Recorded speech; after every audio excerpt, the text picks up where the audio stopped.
السلام علیکم ورحمۃ اللہ وبرکاتہ.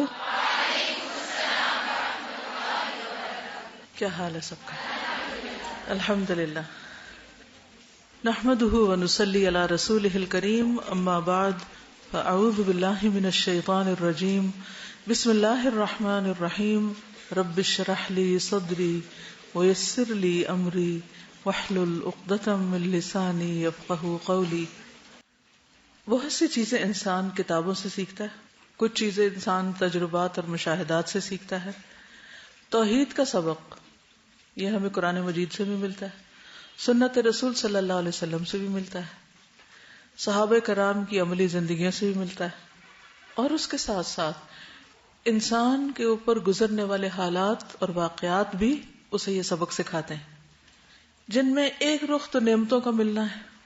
جب انسان پر اللہ سبحانہ و تعالی کی نعمتیں عام ہوتی ہیں، وہ تو ہیں ہی، لیکن جب انسان کی آنکھ ان کے لیے کھلتی ہے کہ مجھے اتنا کچھ ملا ہوا ہے، تو اس کے اندر سب سے زیادہ اللہ تعالیٰ کی شکر گزاری پیدا ہوتی ہے.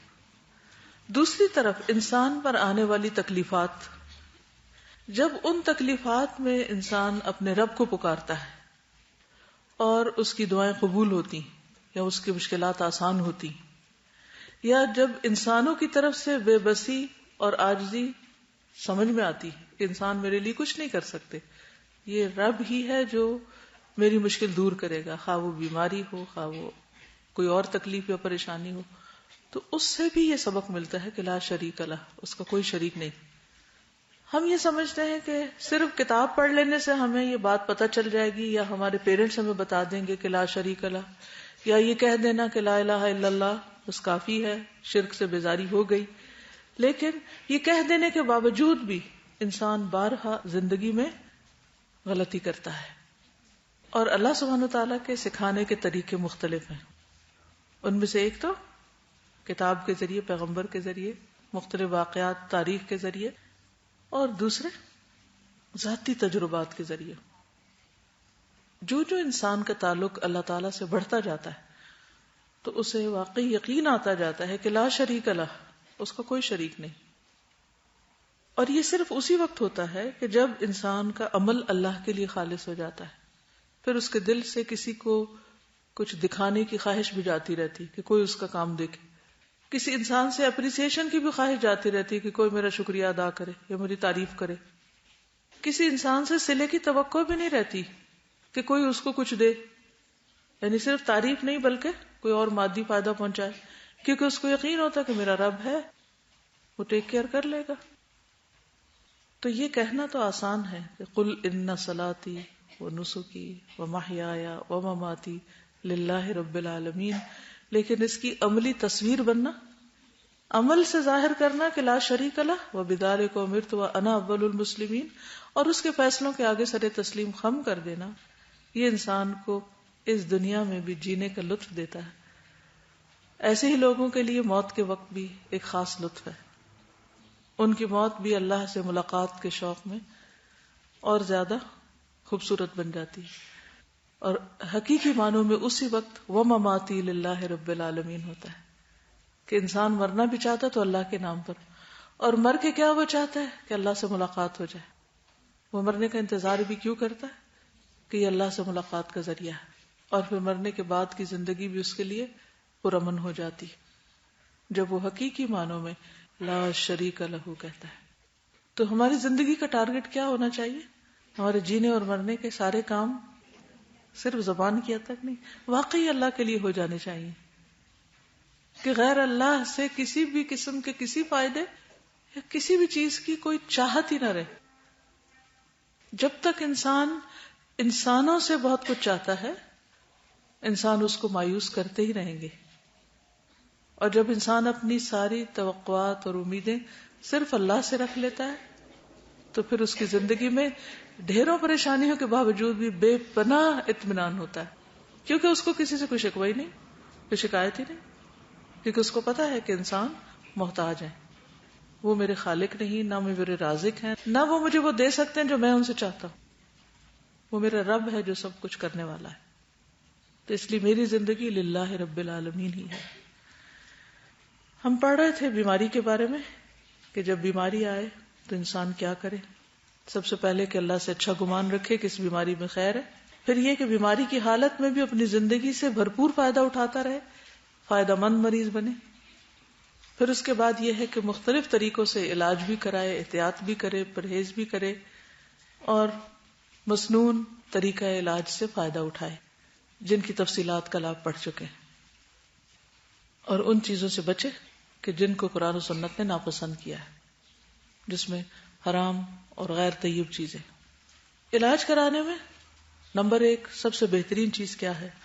سوٹیبل غذا، جو آپ کے لیے مناسب ہو. اور اس کے لیے میں نے آپ کو طریقہ بتایا تھا کہ جائیں اور سرچ کریں اپنے بلڈ گروپ کے مطابق اپنی فوڈ کو دیکھیں کہ آپ کے لیے کیا زیادہ بہتر ہے اور کیا نہیں. یہ صرف ایک راستہ ہے. دوسرا یہ کہ تجربے اور مشاہدے سے بھی آپ بہت کچھ اپنے مزاج کے بارے میں جان لیتے ہیں. بلڈ ٹائپ سے بھی انسان سیکھے، وہ ایک نئی ریسرچ ہے، لیکن باڈی کے اندر جو ہے نا ہمارے اللہ تعالیٰ نے ایک ایسا میکینزم رکھا ہے کہ جس چیز کی کمی ہوتی ہے نا اس چیز کو مل جاتا ہے. ایک نیچرل وے ہے کہ کریونگ کس چیز کی ہے. یہ بتائیے کہ آپ میں سے کسی نے ریسرچ کی بلڈ ٹائپ معلوم کر کے کچھ؟ I researched on it. There are a lot of skeptics of this research as well. But generally I am O positive, تو O blood group کی جو میں پڑھی تھی, I'm not supposed to eat many meats. Coffee dairy products بھی not allowed. اس میں یہ ہے کہ ایک ٹائپ ہونے کے باوجود بھی ہر انسان پھر مختلف ہے کئی اعتبار سے. اس میں کئی اور فیکٹرز بھی ہوتے ہیں. کس کنٹری میں آپ رہتے ہیں، کلائمیٹ کیا ہے، کون سی نسل سے آپ تعلق رکھتے ہیں، جینیٹک چیزیں بھی بیچ میں شامل ہو جاتی ہیں. پلس یہ ہے کہ انسان کسی بھی چیز کو جو قرآن و سنت کے علاوہ ہے 100% اس پر ڈیپینڈ نہیں کر سکتا.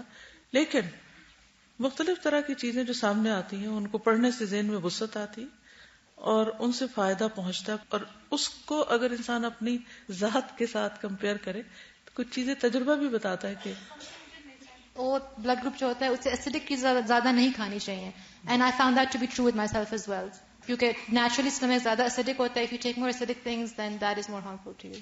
تو جو چیزیں نقصان دہ ہیں کسی بھی چیز کو جس کو اللہ نے حلال قرار دیا اس کو ہم ٹوٹلی حرام نہیں کر سکتے, الا یہ کہ کوئی ڈاکٹر آپ کو کہے کہ وقتی طور پر آپ یہ چیز نہ استعمال کریں. مثلا اس کی بھی دلیل قرآن پاک میں ملتی, کل الطعام کان حلا لبنی اسرائیل الا ما حرم اسرائیل علی نفسہ من قبل ان تنزل التوراۃ. تو حضرت یعقوب علیہ السلام نے اپنے لیے کیا حرام کر لیا تھا, یعنی پرہیز کر رہے تھے وہ ایک طرح سے اونٹ کے گوشت کا, اونٹ اور شاید خرگوش بھی تھا, تو وہ ان کو پرسنلی ان کو نہیں سوٹ کرتا ہوگا. تو اس طرح کوئی بھی چیز جو حلال ہو کسی کے لیے بھی کسی اور کو حرام کرنے کا اختیار نہیں ہے, نہ خود پر حرام کر کے اس کو اس سے بچنا چاہیے. لیکن اگر کوئی چیز نقصان دے رہی ہو تو اس کو کھا کر بھی اپنا قتل نہیں کرنا چاہیے. تو مختلف چیزوں سے آپ کو فائدہ ضرور بہرحال پہنچتا ہے اور ساری زندگی انسان سیکھتا چلا جاتا ہے. اب یہ ہے کہ طریقہ ہے علاج میں آپ نے دیکھا ہوگا کہ ہر ملک اور ہر علاقے اور ہر مزاج کے لوگوں نے اپنی ضرورت کے مطابق بہت سے علاج ایجاد کیے ہوئے. مثلا چائنیز طریقہ کار جو ہے علاج کا, اور چائنیز طریقہ علاج میں بھی کئی قسم کے علاج ہیں, کوئی ایک نہیں ہے. آکو پنکچر, آکو پریشر اور ہربل ٹریٹمنٹ ان کے ہاں. پھر اسی طرح مختلف طرح کے مساج کے ذریعے مختلف علاج موجود ہیں. پھر اسی طرح آپ دیکھیے کہ عربوں کے ہاں علاج کے طریقہ ہے کار مختلف ہیں. پھر آپ ویسٹ میں چلے جائیں, پھر وہاں بھی کئی قسمیں ہیں علاج کی. پھر مختلف غذاؤں کے ساتھ جو علاج ہے, تو علاج کرانا مسنون ہے ایز لانگ ایز وہ کسی شرعی طریقے کے اس طرح مخالف نہ ہو کہ جس سے شریعت نے روکا ہے ہمیں. مثلا کون سی چیز ہے جس کو نبی صلی اللہ علیہ وسلم نے پسند نہیں کیا؟ آگ سے داغ کو. حالانکہ وہ طریقہ علاج ہے, اس سے علاج ہوتا ہے, فائدہ ہوتا ہے, لیکن آپ نے اس کو پسند نہیں کیا. پھر اسی طرح یہ ہے کہ کچھ روحانی علاج بھی ہیں. ٹھیک ہے, تو آج میں بات کروں گی روحانی علاج پہ. جسمانی علاج کے مختلف طریقے ہیں جن کو ہر علاقے کے لوگ اپنی اپنی ضرورت اور تشخیص کے مطابق کرتے ہیں. جہاں پر آپ ہوں وہاں آپ فائدہ اٹھائیں. علاج کرانا بھی مسنون ہے, کیونکہ اللہ سبحانہ و تعالیٰ نے کوئی مرض ایسی نہیں اتاری جس کا علاج نہ اتارو. یہ ہماری جہالت ہے کہ ہمیں پتہ نہ ہو. بلا وجہ خود کو بیمار رکھنا یہ اللہ کی نعمتوں کی ناقدری, اور اپنے جسم کا حق نہ دینا یہ بھی درست نہیں. تو اس کی اپنے طور پر بھرپور کوشش کرنی چاہیے. اور علاج کرانے کے لیے بھی نیت اچھی کرنی چاہیے. مثلا میں جب کوئی علاج کراتی ہوں تو میری نیت یہ ہوتی ہے کہ اللہ تعالیٰ تاکہ میں آپ کی عبادت کو زیادہ بہترین طریقے سے کر سکوں. اور میں یہ دعا بھی کرتی ہوں ربی اعنی علی ذکرک و شکرک و حسن عبادتک، کہ مثلا اگر میں فزیکلی فٹ ہوں تو میری نماز بہت اچھی ہو سکتی، ادروائز نماز میں کمی کوتاہی ہو جائے گی.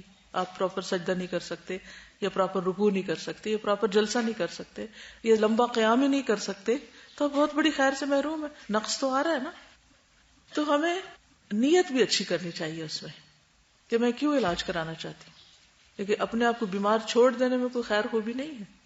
اور ضرورت دوا لی جائے لیکن بلا ضرورت نہ لی جائے، اور ہارمفل دوائیں نہ لی جائیں.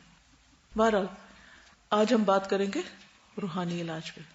روحانی علاج میں بیسیکلی قرآنی اور مسنون دعاؤں کے ذریعے علاج ہے. ٹھیک ہے. تو مختلف امراض میں قرآنی آیات اور مسنون دعاؤں سے دم کرنا فائدہ مند ہے. پہلی بات یہ ہے کہ انسان جب بیمار ہو تو اس کا یقین یہ ہو کہ مجھے شفا صرف اللہ دے گا، اور اسباب میں اس کے کہنے کے مطابق ہی استعمال کر رہی ہوں. تو اللہ پر توکل کرے. وَإِذَا مَرِضْتُ فَهُوَ يَشْفِينِ. ڈاکٹر سبب ہے، شافی نہیں ہے. شافی اللہ ہی کی ذات ہے. اسی لیے آپ نے دیکھو کہ مختلف حکیموں کے نسخوں کے اوپر لکھا ہوتا ہے هو الشافی. تو میں جب شروع بچپن میں پڑھا هو الشافی کیا چیز ہے نا، شافی کون ہے ذہن میں جاتا ہے. وہی الشافی، شفا دینے والا ہے، تکلیف دور کرنے والا ہے. ورنہ سارے دنیا کے لوگ، ساری دنیا کے بیسٹ ڈاکٹرز بھی مل کر اگر آپ کو شفا دینا چاہیں نہیں دے سکتے. وہ صرف اللہ کے ہاتھ میں. اور یہی ہمارا یقین ہونا چاہیے. حضرت ایوب علیہ السلام نے جب ان کو تکلیف ہوئی تھی تو کیا کیا تھا؟ اللہ ہی کو پکارا تھا. وَأَيُّوبَ إِذْ نَادَىٰ رَبَّهُ أَنِّي مَسَّنِيَ الضُّرُّ وَأَنْتَ أَرْحَمُ الرَّاحِمِينَ. یہ تکلیف جسمانی بھی ہو سکتی ہے، روحانی بھی ہو سکتی. دونوں میں آپ یہ پڑھ سکتے. بَأْسَا ضَرَّاء أَنِّي مَسَّنِيَ الضُّرُّ وَأَنْتَ أَرْحَمُ الرَّاحِمِينَ.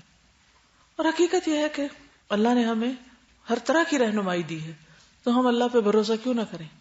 وَمَا لَنَا أَلَّا نَتَوَكَّلَ عَلَى اللَّهِ وَقَدْ هَدَانَا سُبُلَنَا. ہمیں کیا ہے کہ ہم اللہ پہ بھروسہ نہ کریں، حالانکہ اسی نے ہمیں ہدایت کی راہیں دکھائی ہیں. ہر چیز کا راستہ اس نے کھولا ہے، تو توکل بھی اسی پہ کریں گے. پھر دعا سے علاج، یعنی انسان دم بھی کرے لیکن دعا بھی کرے، خود بھی کرے، دوسرے لوگ بھی کرے. اور اس پر بھی بہت ریسرچ ہو چکی ہے کہ کس طرح وہ مریض جن کے لیے دعا کی جاتی ہے وہ جلدی صحت یاب ہو جاتے ہیں بنسبت اس کے کہ جن کے لیے دعا نہیں ہوتی. باقاعدہ اس پہ تجربے کیے گئے. ریڈرز ڈائجسٹ میں ایک آرٹیکل آیا تھا کافی سال پہلے. ایک قبیلے کے آدمی نے بتایا کہ وہ کہتے ہیں کہ میں نے پوچھا، یہ مسند احمد کی روایت ہے، کہ اے اللہ کے رسول صلی اللہ علیہ وسلم آپ کن چیزوں کی دعوت دیتے ہیں، آپ کی تبلیغ کیا ہے؟ آپ نے فرمایا میں اس اللہ کی طرف دعوت دیتا ہوں جو ایک ہے، وہ اللہ کہ جب تم پر کوئی مصیبت آتی اور تم اسے پکارتے ہو تو وہ تمہاری مصیبت دور کرتا ہے. جب تم کسی بیابان اور جنگل میں راستہ بھول جاؤ اور اس سے دعا کرو تو وہ تمہیں واپس پہنچا دیتا ہے. یعنی ایک دیہاتی ہے، ایک معمولی سمجھ کا آدمی ہے، تو آپ صلی اللہ علیہ وسلم کس طرح اللہ تعالیٰ کی پہچان کروا رہے ہیں کہ کون ہے. جیسے بچے پوچھتے نا اللہ تعالیٰ کون ہے. تو اس قسم کے طریقے سے مثالوں سے بچوں کو سمجھایا جا سکتا ہے. جب تم قحط سالی میں مبتلا ہوتے ہو اور اس سے دعا کرتے ہو تو وہ پیداوار ظاہر کر دیتا ہے. اب آپ دیکھیں کہ بدو یا ایک صحرا میں رہنے والا جو ہے، اس کو صحرا میں راستے گم ہونے کا مسئلہ ہے، اس کو خشک سالی کا پرابلم ہے، اس کو مختلف طرح کی مصائب کی بات ہے جو ہر انسان ایکسپیرینس کرتا ہے. تو اس سے یہ حکمت بھی پتہ چلتی ہے کہ ہر شخص کے لیے اللہ تعالیٰ کا تعارف کرانے کا طریقہ مختلف ہوگا. مثلاً اگر آپ ایک سائنٹسٹ سے بات کرتے ہیں تو آپ اس سے ایک اور طرح بات کریں گے، ایک بچے سے کرتے ہیں اور طرح کریں گے، ایک بیمار سے کرتے ہیں اور طرح کریں گے، ایک مالدار سے کرتے ہیں اور طرح کریں گے. رسول اللہ صلی اللہ علیہ وسلم نے فرمایا دعا اس مصیبت کے لیے بھی فائدہ مند ہے جو نازل ہو چکی اور اس کے لیے بھی جو ابھی نازل نہیں ہوئی. لہٰذا اے اللہ کے بندو دعا لازم پکڑو. جو بیماری آ چکی اور جو نہیں آئی دونوں کے لیے دعائیں کریں کہ اللہ تعالیٰ تو ہمیں اپنی عافیت میں رکھ، اور جو آ چکی ہے اس کو دور کر دے.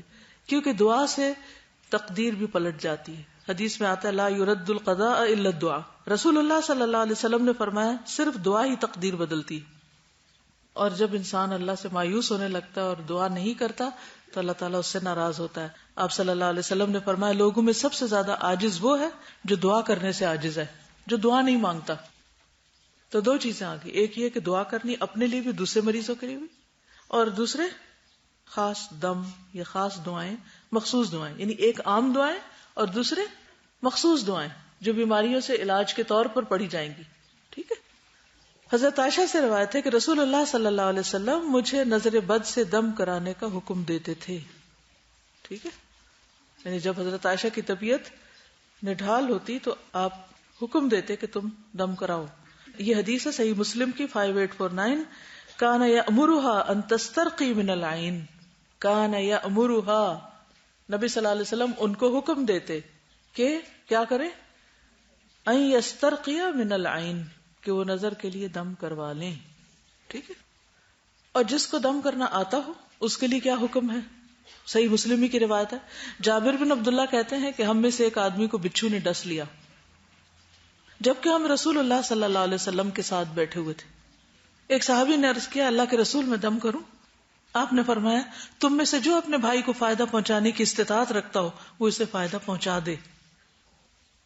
اس سے کیا پتہ چلتا ہے کہ دم کرنے کے لیے کوئی خاص مخصوص شخصیت کا ہونا ضروری نہیں، کہ بڑا سا جبہ پہنا ہوا ہو یا کوئی بہت خاص قسم کا بھاری بھرکم شخص ہو.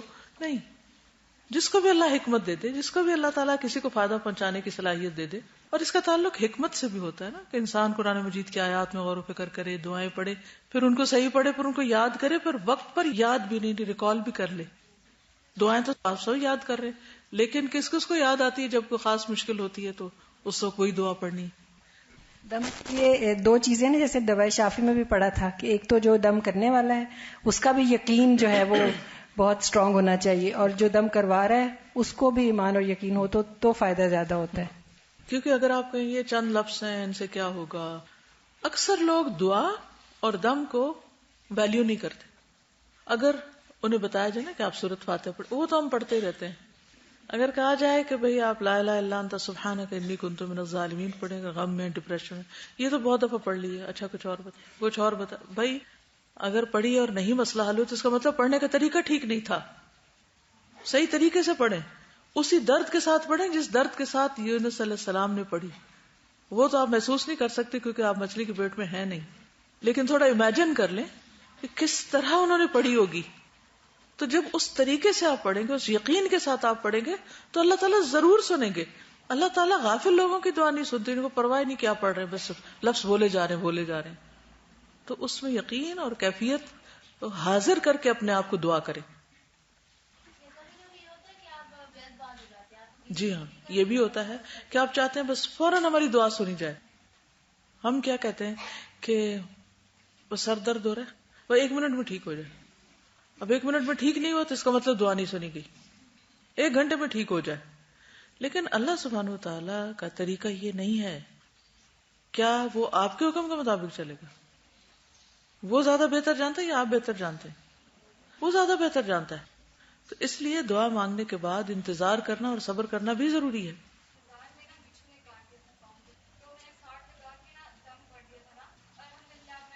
الحمدللہ، بالکل یقین کے ساتھ کیا نا. وہ کہتی ہے نمک لگا کے دم کیا، بچھو کاٹا، بس کچھ بھی نہیں اس کے بعد. الحمدللہ بالکل ٹھیک ہو گئی. لیکن ایک حد تک جا کے ہم بھی نا مایوس ہو ہی جاتے ہیں، چاہے 2 ماہ بعد ہو یا 1 سال بعد ہو، لیکن لمٹ مایوس کی آ ہی جاتی ہے. ہونی نہیں چاہیے، یہ اس میں ضرور بہتری ہے. کرنی چاہیے کہ اللہ تعالیٰ کرنی چاہیے، اللہ تعالیٰ آپ سے ہی لینا ہے. اچھا کس طرح؟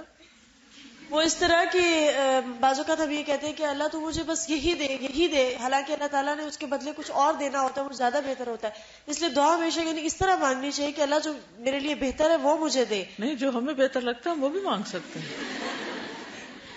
ٹھیک ہے نا، یقین کے ساتھ مانگے. پھر اللہ تعالیٰ کو زیادہ پتا ہے کہ یہ اس کے لیے بہتر نہیں، میں اس سے بھی بہتر اس کو دے رہا ہوں. کیونکہ اگر ہم خود ہی ڈیسائسو نہیں ہیں کہ کیا مانگ رہے ہیں کیا نہیں، ہمیں پتہ ہی نہیں کیا مانگنا ہے، تو پھر اس میں یقین نہیں آتا. اللہ تعالیٰ چاہیں تو یہ دے دیں، چاہیں تو وہ دے. یہ نہیں کہنا یہ چاہیے، جو چاہیے وہ مانگے. اللہ تعالیٰ کو تو ہر صورت پتا ہے کہ یہ نہیں ٹھیک، تو اللہ تعالیٰ پھر کہتے ہیں نہیں یہ نہیں بندے، یہ لو جو اس سے اچھا ہے. چلیے پھر نبی صلی اللہ علیہ وسلم کا اپنی بیوی کو دم سیکھنے کے لیے کہنا. حضرت حفصہ سے مروی ہے کہ ایک مرتبہ نبی صلی اللہ علیہ وسلم ان کے پاس تشریف لائے تو میرے یہاں شفا نامی ایک خاتون موجود تھی جو پہلے پھنسیوں کا جھاڑ پھونک سے علاج کرتی تھی. یعنی اسکن ڈیزیز کا علاج اسی طرح جھاڑ پھونک سے. نبی صلی اللہ علیہ وسلم نے ان سے فرمایا یہ طریقہ حفصہ کو بھی سکھا دو. نملہ کا لفظ آتا ہے نا, تو خارش دار پھنسی ہوتی ہے جو جگہ بدلتی رہتی, کبھی ایک جگہ نکلی کبھی دوسری جگہ. تو انہوں نے ان کو کہا کہ اس کے علاج کا طریقہ سیکھ لو. اب وہ کون سا طریقہ تھا جو حضرت شفاء کو پتا تھا اور آپ نے ان سے سیکھنے کے لیے کہا, حالانکہ آپ اس کو کوئی اور اپنی طرف سے بھی بتا سکتے تھے. تو ان دو باتوں سے یہ پتا چلتا ہے, وہ اس مجلس میں جو شخص نے کہا میں دم کروں, اور پھر شفا کے پاس جو دم تھا, اس سے یہ پتا چلتا ہے کہ مختلف بیماریوں کے علاج کے لیے اگر کوئی مخصوص آیت یا کوئی چیز بتا دیتا ہے کہ یہ پڑھو, یا اس کے اوپر پڑھ کے دم کر دیتا ہے, تو فائدہ مند ہو سکتی. کیونکہ یہاں الفاظ نہیں بتائے گئے. الفاظ میں جو چیز منع ہے وہ کیا ہے؟ شرکی الفاظ.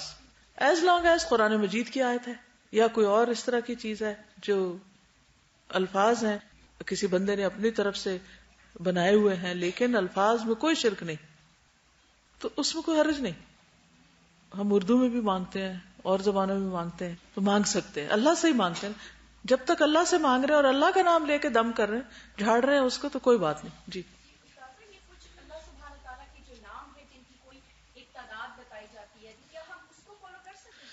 اس میں آپ دیکھیں وہ لوگوں کا اجتہاد ہے, آپ پہ کوئی پابندی نہیں. آپ کا دل چاہے تو کر لیں, نہیں تو جتنا آپ کر سکتے ہیں آرام سے خوشی سے اتنا کر لیں, ٹھیک ہے. لیکن وہ ہے بڑا دلچسپ, خاص اس قسم کے مسائل کے لیے اللہ کے اس نام سے پکارنے کے لیے کہا جاتا ہے. تو اس حد تک آپ استفادہ کر سکتے ہیں, لیکن کسی بھی انسان کی بات فرض درجے میں نہیں ہوتی کہ آپ اسے ضرور مانیں کہ انہوں نے کہا 100 دفعہ پڑھو تو 100 سے 99 ہو گیا یا 101 ہو گیا تو مسئلہ نہیں حل ہونے کا, یہ نہیں دل میں آنا چاہیے. آپ 1000 دفعہ پڑھیں, انگنت پڑھیں, بلکہ میں تو ہمیشہ کہتی ہوں کہ تھوڑی دیر بھی پڑھو, یکسوئی سے پڑھو, جتنا چاہے پڑھو. لیکن اصل میں لوگ بہت تنگ کرتے ہیں, اچھا کتنی دفعہ, تو پھر وہ جو بتانے والے ہوتے ہیں وہ کچھ نہ کوئی نمبر اپنے پاس سے بتا ہی دیتے ہیں تاکہ ان کی جان چھوٹے کہ بھائی کچھ تو کریں جا کے, ورنہ وہ کرتے نہیں ہیں. لوگوں کا ایک انہوں نے نمبر یا تعداد باندھ لی اپنے پاس سے, یہ باندھنی نہیں چاہیے, الا یہ کہ سنت سے ثابت ہو کہ 33 بار سبحان اللہ اور 33 بار الحمدللہ اور 33 بار اللہ اکبر اور 34ویں بار فلاں چیز پڑھی جائے, وہ تو ہم ایسے ہی کریں گے. یا 100 بار لا الہ الا اللہ وحدہ لا شریک لہ, تو ویسے ہی کریں گے جیسے نبی صلی اللہ علیہ وسلم نے بتایا. ان کے کیے سے نہ آگے بڑھیں گے نہ پیچھے رہیں گے. لیکن کسی اور کے بتائے میں دل چاہتا تو کر لیں, نہیں کرتا تو نہ کریں. اور یہ شک نہ ہو کہ کیونکہ میں نے مولوی صاحب کی بات نہیں مانی تو میرا مسئلہ حل نہیں ہونا. اللہ تعالیٰ کسی گنتی کا پابند نہیں ہے. چلیے, نبی صلی اللہ علیہ وسلم کا خود کو دم کرنا. حضرت عائشہ کہتی ہے کہ رسول اللہ صلی اللہ علیہ وسلم جب بیمار پڑتے تو اپنے اوپر معوذتین یعنی الفلق اور الناس پڑھ کر دم کر لیا کرتے. طریقہ کیا؟ ہاتھ پہ پڑھ کے اس پہ پھیر کے اور پورے جسم پر پھیر لیتے, یعنی اپنے آپ کو خود بھی جھاڑ لیتے. تو ضروری نہیں کہ کوئی اور ہم پہ کرے, خود بھی پڑھ لیں, ٹھیک ہے. آیت الکرسی وغیرہ بھی سورۃ فاتحہ پڑھ کے اپنے اوپر خود پھونک مار لیں, ہاتھ پھیر لیں, کچھ بھی کریں. نبی صلی اللہ علیہ وسلم کا گھر والوں کو دم کرنا. حضرت عائشہ سے روایت ہے کہ ہم میں سے جب کوئی بیمار ہوتا تو رسول اللہ صلی اللہ علیہ وسلم اس پر اپنا دایاں ہاتھ پھیرتے اور فرماتے, اے لوگوں کے رب, تکلیف کو دور کر دے اور شفا دے, تو ہی شفا دینے والا ہے, تیری شفا کے علاوہ کوئی شفا نہیں, ایسی شفا کہ کوئی بیماری باقی نہ رہے. عربی میں کیا ہے دعا؟ اذهب البأس رب الناس واشف انت الشافی لا شفاء الا شفاؤک شفاء لا یغادر سقما. پھر نبی صلی اللہ علیہ وسلم دوسرے مریضوں پر بھی دم کر دیا کرتے تھے. حضرت عائشہ سے روایت ہے کہ رسول اللہ صلی اللہ علیہ وسلم جب کسی مریض کے پاس تشریف لے جاتے یا کوئی مریض آپ کے پاس لایا جاتا تو آپ یہ دعا فرماتے, یہی جو ابھی پڑھی آپ نے, اذهب البأس رب الناس واشف انت الشافی لا شفاء الا شفاؤک شفاء لا یغادر سقما. گھر والوں اور باہر والوں کو بھی آپ پڑھ سکتے ہیں, کہ کچھ لوگ کہتے ہیں نا بس اپنے لیے خود ہی مانگے, کسی دوسرے کو کچھ نہ کرے. نہیں, خود بھی اپنے اوپر, اپنے بال بچوں پر. جیسے حضرت حسن حسین پہ آپ کیا پڑھتے تھے؟ اعوذکما بکلمات اللہ التامۃ من کل شیطان وہامۃ ومن کل عین لامۃ. حضرت حسن اور حسین دونوں کے اوپر آپ یہ دم کیا کرتے تھے. اور رشتہ داروں یا گھر والوں کے علاوہ کسی اور کو بھی وقت یا ضرورت پڑنے پر دم کیا جا سکتا ہے, ٹھیک ہے. اچھا, جبریل علیہ السلام کا نبی صلی اللہ علیہ وسلم کو دم کرنا. صحیح مسلم کی روایت ہے، ابو سعید سے روایت ہے کہ جبریل علیہ السلام نے نبی صلی اللہ علیہ وسلم کی خدمت میں حاضر ہو کر عرض کیا، اے محمد صلی اللہ علیہ وسلم، آپ بیمار ہو گئے؟ آپ نے فرمایا جی ہاں۔ تو جبریل علیہ السلام نے کہا، اللہ کے نام سے میں آپ کو دم کرتا ہوں، ہر اس چیز کے شر سے جو آپ کو تکلیف دینے والی، اور ہر نفس یا حسد کرنے والی آنکھ کے شر سے۔ نفس اور آنکھ دونوں کے شر سے۔ کچھ نفس آپ سے حسد کرتے ہیں تو آپ کے لیے برا ہی چاہتے ہیں، اور کچھ نگاہیں بھی آپ کو ایسی جیلسی کے ساتھ دیکھتی ہیں کہ اس سے آپ کو تکلیف پہنچ سکتی ہے اللہ کے اذن سے۔ یہ کہ یاد رکھیے، وما هم بضارین به من احد الا باذن اللہ۔ جیسے اور بیماریاں آ جاتی ہیں، ایسے یہ بھی روحانی بیماریاں بھی آ جاتی ہیں۔ تو اس صورت میں جبریل علیہ السلام کا نبی صلی اللہ علیہ وسلم پہ دم کرنا ایک واضح دلیل ہے، اور وہ دعا کیا ہے؟ بسم اللہ ارقیک من کل شیء یؤذیک من شر کل نفس او عین حاسد اللہ یشفیک بسم اللہ ارقیک۔ تو ہر اس چیز کے شر سے جو آپ کو تکلیف دینے والی ہو، ہر نفس یا حسد کرنے والی آنکھ کے شر سے اللہ آپ کو شفا دے گا، میں اللہ کے نام سے آپ کو دم کرتا ہوں، یعنی شفا اللہ دے گا، جھاڑتا میں ہوں آپ کو۔ دیکھیے جھاڑنا کیا ہے، جیسے گرد و غبار پڑ جاتی تو ڈسٹنگ نہیں کرتے، تو ایسے ہی وہ اوپر سے ذرا سا اندر بھی چلی جاتی ہے کچھ گرد و غبار، تو اس کو بھی ڈسٹنگ کر دینی چاہیے، اللہ کا نام لے کے جھاڑ دینا چاہیے کہ نکل جاؤ یہاں سے۔ متین ہاشمی صاحب تھے کراچی میں، تو یہاں بھی آتے تھے، اسلام آباد میں کئی دفعہ ان کا لیکچر ہوا تھا، تو انہوں نے جن نکالنے کا بہت آسان طریقہ ہمیں بتایا تھا، اور وہ کیا کہا کہ میں متین ہاشمی تمہیں کہتا ہوں کہ تم یہاں سے چلے جاؤ، اور الحمدللہ اٹ ورکس، سمپل، اللہ کا نام لے کے اس کو کہیں چلے جاؤ یہاں سے۔ کبھی بھی اگر کوئی ایسی شکایت کہیں نظر آئے تو کوئی بھی اٹھ کے ہی کہہ سکتا ہے چلے جاؤ یہاں سے۔ اللہ نے انسان کو اشرف المخلوقات بنایا اور تم یہاں رہنے کا کوئی حق نہیں، جاؤ یہاں سے، لیکن پہلے اپنے اندر ایمان پیدا کر لیں، یہ نہ ڈر کے خود ہی بیٹھ جائیں، خود نہ بھاگ جائیں کہیں۔ مجھے یاد ہے تھرڈ بیچ میں ایک دفعہ میں عمرے میں گئی، واپس آئی تو ایک لڑکی یہاں گر پڑ رہی ہو، دوسری وہاں پڑی، میں نے کہا کیا ہوا؟ جن پڑ گئے۔ میں نے کہا سب آ جاؤ یہاں بیٹھ جاؤ، تو سب کو بٹھا لیا، معلوم نہیں آپ میں سے کوئی اس میٹنگ میں تھا یا نہیں، بہرحال سب بیٹھ گئے۔ میں نے کہا کس کس کو جن پڑا، کیا ہوتا ہے تمہیں؟ چلو میں سب کو جھاڑتی ہوں، چلے جاؤ یہاں سے جو بھی کوئی ہو۔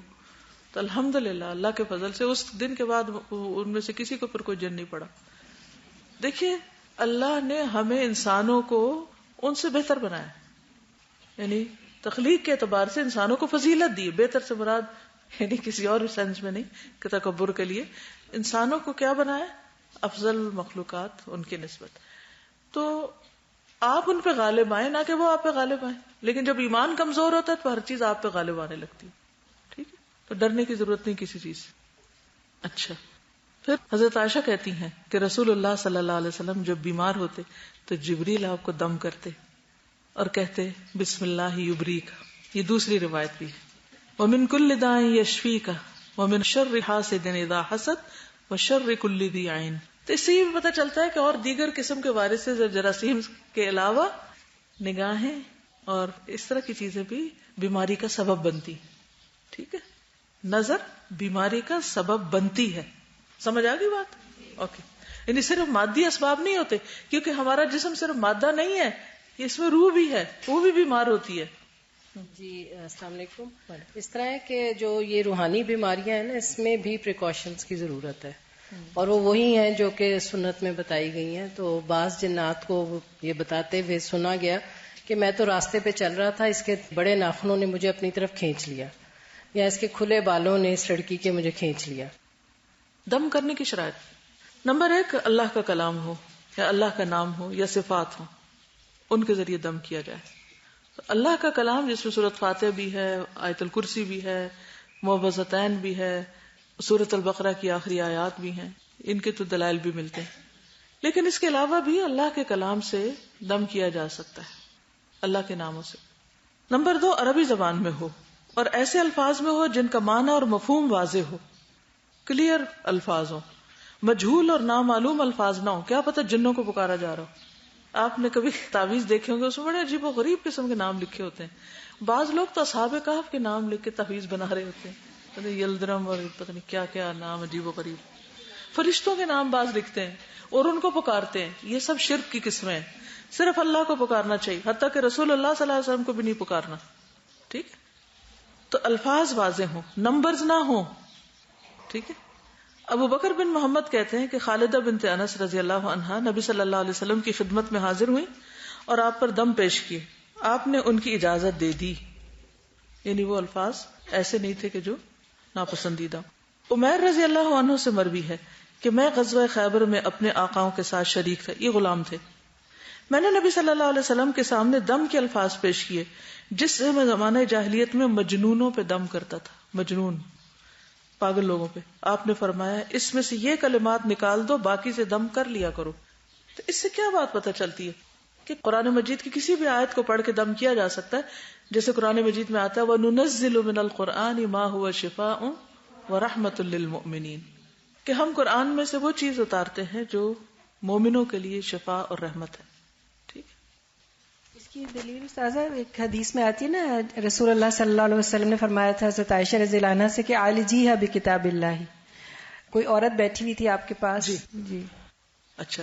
عوف بن مالک کہتے ہیں کہ ہم زمانے جاہلیت میں دم کیا کرتے تھے. ہم نے نبی صلی اللہ علیہ وسلم سے پوچھا یا رسول اللہ آپ اس بارے میں کیا فرماتے ہیں؟ آپ نے فرمایا وہ مجھے پڑھ کے سناؤ. کیا پڑھتے تھے تم؟ یعنی دم کے الفاظ سناؤ. سننے کے بعد آپ نے فرمایا ایسے دم میں کوئی حرج نہیں جو شرک سے پاک ہو. ٹھیک ہے. چوتھی شرط، جادوگر، کاہن، نجومی وغیرہ سے دم نہیں کرانا چاہیے. جو لوگ شرک کرتے ہیں ان کے پاس مت جائیں. غیب کی خبریں بتاتے ہیں جو معلوم نہیں وہ کیا کچھ کہنا شروع کر دیں یا کیا کچھ شامل کر لیں. پانچویں چیز یہ کہ دم کرتے وقت عقیدہ یہ ہو کہ تاثیر اللہ کے اذن سے ہوگی. جیسے غذا اللہ کے اذن سے فائدہ دیتی ہے، دوا اللہ کے اذن سے فائدہ دیتی، اسی طرح دم بھی اللہ کے اذن سے فائدہ دے گا. اس بندے کے ہاتھ میں کچھ نہیں ہے. بعض لوگ دم کرتے رہتے ہیں تو لوگ ان کو ماننا شروع کر دیتے ہیں. یہاں سے شرک کا دروازہ کھلتا ہے. وہ سمجھتے ہیں ان کے منہ سے دم نکلے گا تو ہی علاج ہوگا اور میں ٹھیک ہو جاؤں گی. تو یہ عقیدہ نہیں بنانا چاہیے کہ فلاں کرے تو علاج ہوگا. اللہ کا کلام ہے، جو بھی پڑھے اگر اللہ کا اذن ہوگا تو اس سے فائدہ ہو جائے گا. اب یہ غلام تھے، غلام پڑھ رہے ہیں اور ان کا فائدہ ہو رہا ہے، تو اس کا مطلب یہ کہ آزاد ہو، غلام ہو، عورت ہو، مرد ہو، بچہ ہو، بوڑھا ہو، جوان ہو، جو بھی یقین کے ساتھ اللہ کا نام لے کے کسی کو جھاڑے گا اللہ تعالیٰ شفا دے گا. ٹھیک ہے. تو یہ نہیں سمجھنا چاہیے کہ اس بندے کے اندر کوئی خاص خوبی ہے. رائٹ. یہ چیز ہوگی تو پھر کام خراب ہوگا. بندوں میں کچھ نہیں ہے، یا تو اللہ کا کلام کے اندر ہے، اللہ کی ذات جو بھی فیصلہ کرے بندے کے حق میں شفا کر. نبی صلی اللہ علیہ وسلم نے فرمایا علاج کروانا بھی تقدیر میں شامل ہے، اور یہ کہ اللہ تعالیٰ فائدہ دیتا ہے جس کو چاہتا ہے اور جس چیز کے ساتھ چاہتا ہے. ایک ہی چیز ایک کو فائدہ نہیں دیتی، دوسرے کے لیے انتہائی فائدہ مند ہو جاتی. پھر اگلا پوائنٹ ہے کہ کس کس مرض میں دم کیا جائے. صرف روحانی امراض یعنی کہ نظر لگ گئی ہے یا کوئی جادو ہے یا اثر ہے، یا پھر جسمانی امراض بھی. تو بات یہ ہے کہ ہر مرض میں کیا جا سکتا ہے. رائٹ. ہر مرض میں، چاہے جسمانی ہو چاہے روحانی. حضرت عائشہ سے روایت ہے کہ جب کسی انسان کے کسی عضو میں کوئی تکلیف ہوتی یا پھوڑا یا زخم ہوتا تو رسول اللہ صلی اللہ علیہ وسلم اپنی انگلی اس طرح رکھتے تو سفیان راوی نے اپنی شہادت کی انگلی زمین پہ رکھی، پھر اسے اٹھا کے فرماتے اللہ کے نام سے ہماری زمین کی مٹی ہم میں سے کسی کے لعاب سے، یعنی اس مٹی میں لعاب شامل کرتے، ہمارے رب کے حکم سے ہمارا مریض شفا پا جائے. یعنی مثلاً پھنسی ہے تو وہ صاف مٹی اور تھوڑا سا لعاب ملا کے اس جگہ مل دیتے. کوئی درد ہے تو اس کو بھی اس طرح کرتے. تو ہماری زمین کی مٹی، تو اس سے مراد صرف مدینہ کی مٹی نہیں کہ وہاں سے لا کر ہی ہم اس کے اندر انگلی رکھیں. جس زمین پر ہو آپ اس زمین کو اشارہ کر کے کہہ سکتے ہیں ہماری زمین کی مٹی.